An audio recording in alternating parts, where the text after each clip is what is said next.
The focus of our conversations around the energy transition is on changing the energy matrix and transforming our energy systems to move away from being fossil fuel dependent.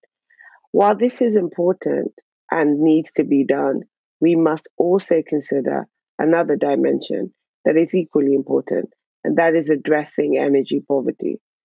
The energy transition story is also an energy access story. For billions of people today, people who lack access to clean, safe, and reliable electricity, and for those who have no access to clean cooking, unless we provide them with, I'm so sorry, I have this background noise, but I'll continue. While we must cut emissions drastically, we must also deliver on Sustainable Development Goal 7, which is achieving affordable, reliable, sustainable, and modern energy for all by 2030. Yet we're not even close.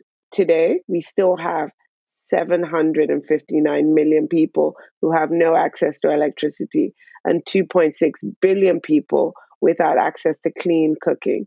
In Africa alone, which is where I come from, the numbers are also staggering. You have about 570 million people have no access to electricity and close to a billion without access to clean cooking. We're also far off track when we talk about investments. So when we keep on talking about we want investments in clean renewable energy, what we found is that we are lacking those investments both in renewables and also clean cooking.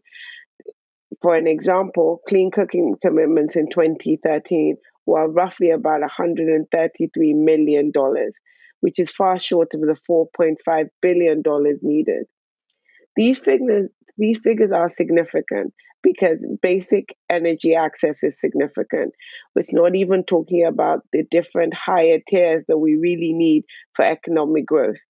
We must achieve this, and we have to make sure we have a just and equitable energy transition that truly leaves no one behind.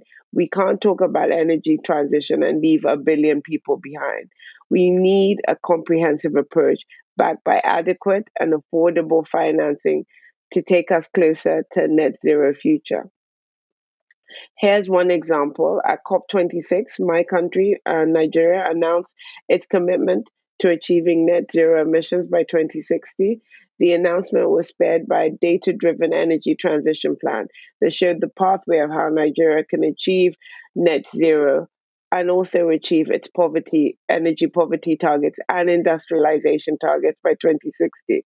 But the plan is estimated to cost about $1.9 trillion dollars.